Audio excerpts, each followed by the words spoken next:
leading trainers in the country and last year's premiership winners. Andrew Forsman joins us on the line now. $1 million race, Andrew, a race that you've no doubt targeted from a little while ago. How was Madison County? He's really well, Jason. I couldn't be happier with him, so I guess that's a big plus heading into a big race. But as you know, on these occasions, you need a lot of luck to go your way. It's a funny thing, isn't it? Because you had him line up in a Group 1 race last start, but it's fair to say that that was probably a lead-in to this race today. Yeah, well, I guess it was in some respects, you're right. Although he was as fit as we could have him last start, I know there will be some natural improvement come out of it, but he was pretty ready. But again, he will need to improve because it's another level up. It's, like I said, a big field, and he'll get back in the ruck a little bit, and he's going to need the brakes to go his way at some point. How do you read the race? We're seeing him sit sort of back on the inside, winning the Levin Classic, and he shows a lot of tractability, and he's quite a nimble horse. Matthew Cameron's able to slide him into a gap, and once he's there, he's got that turn of foot. How do you see today's race pan out tempo-wise? Yeah, perfect. He doesn't really get going early. That's probably a bit of a negative. I think particularly around Ellerslie, you're probably going to want to be thereabouts. So the key will be to use his relatively good draw as best as we can, and that'll be up to Matt. He knows the horse well enough now, but he doesn't want to give away too many positions. He wants to be probably midfield. Ideally, any further back is going to get a little bit tricky, and hopefully one off the fence with a little bit of cover, and just hopefully gets out and gets his chance in the straight. You also have Queen of Diamonds in the event. She's created quite an impression, the filly that will also wear the colours of the China Horse Club. What can you tell us about her preparation and how she's worked leading into today? She's coming up really well. Obviously, we were just a little bit disappointed with the heavy track last start. Nothing we could do, but she didn't really quicken. She went for about 50 metres and then came to the end of her run in that ground. So we won't condemn her on that effort. She fought gamely, albeit she was never really going to be a winning chance the way it panned out. So she's had a little bit of a freshen up, and hopefully she just gets a bit of luck. I don't think we'll push the button this time. We're sort of potentially considering taking her to a further trip next time around. So from barrier 10, she's probably just going to have to drop back a little bit and be saved for one run. And again, just going to be, a little bit of a victim of how hard they go and the breaks she gets in the run. Do you think that she can show something of that turn of foot that she did at Awapuni, where, in fairness, she was explosive, albeit off a slow tempo, but that last 400 metres was very, very impressive?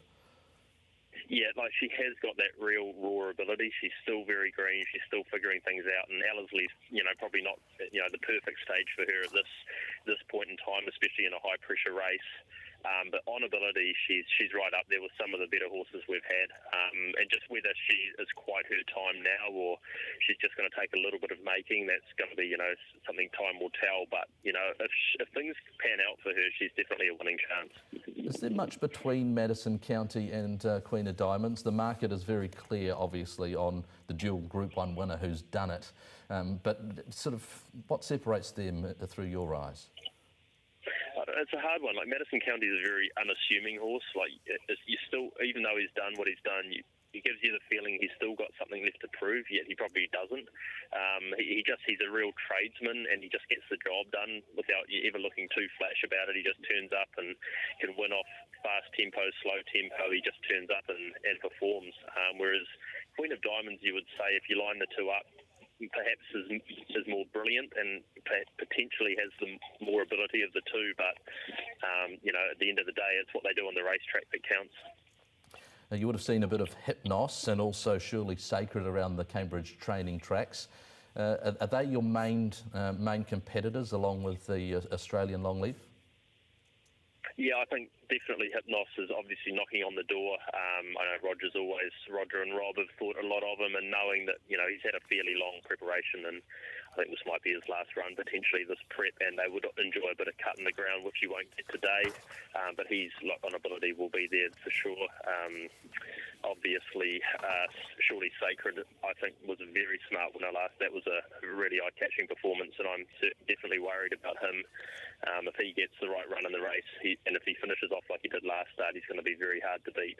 And I've got a little sneaky suspicion that Miss Labass has obviously got a fair bit of ability too, and if she can jump, put herself on the pace and gets away with an easy sectional or two from the sort of the 1,000 to the 6, then she could be hard to beat on ability.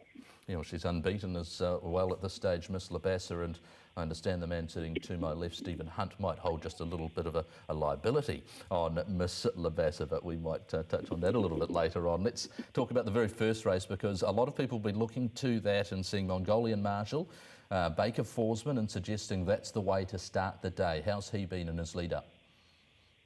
Yeah, I wish I shared that confidence. He's good as we can have him. Just a bit worried about last start. I thought he was a tad disappointing. I thought he had a soft run in the race. He loomed up to win. And whether he felt the firm track or didn't round out the trip, we're not so sure. So just a little bit of a head scratcher off the back of that run. We sort of kept him as fresh as we can, and from barrier 1, hopefully James can just hold him up for as long as possible and just, use that good turn of foot that he does have. And look, if things are right for him on the day, he's certainly a very classy horse. Just a little bit hard to know what to make of him after last time. Yeah, there's certainly a few horses that haven't done it yet that he's conceding weight to, but he certainly comes into it well enough, given they haven't done it, and he has. How about Gundown? You must have been pleased to see him run well at Ellerslie behind Bully Boy. Yeah, very pleased. Obviously, he'd put in a couple of disappointing efforts prior to that. I think a lot to do with it is the way he's ridden. He's just not a horse that can be bustled at all early. He drew wide at Awapuni, so we forgive him that. He'll get back in a small field, but he is very capable on his day. He doesn't win at a turn a lot. He's obviously only won one or two, I think it is, couple. And, he's probably a better horse than that. But no, I think in a small field, if it's a reasonably run race, then he's going to be competitive on ability. For Punters Lounge Live watchers, out of the runners that we've discussed, which is the best winning chance for you? You have to say Madison County. It's very hard to knock what he's done. He's got form around all these horses, and if he steps up and gets the right run, he's just so genuine and honest, and he has a fair bit of class too, and that should take him a long way. Andrew Forsman, appreciate your time. All the best to you and the stable with the runners that you have presented at Ellerslie today, with primarily the favourite Madison County in the Karaka Million 3-year-old Classic.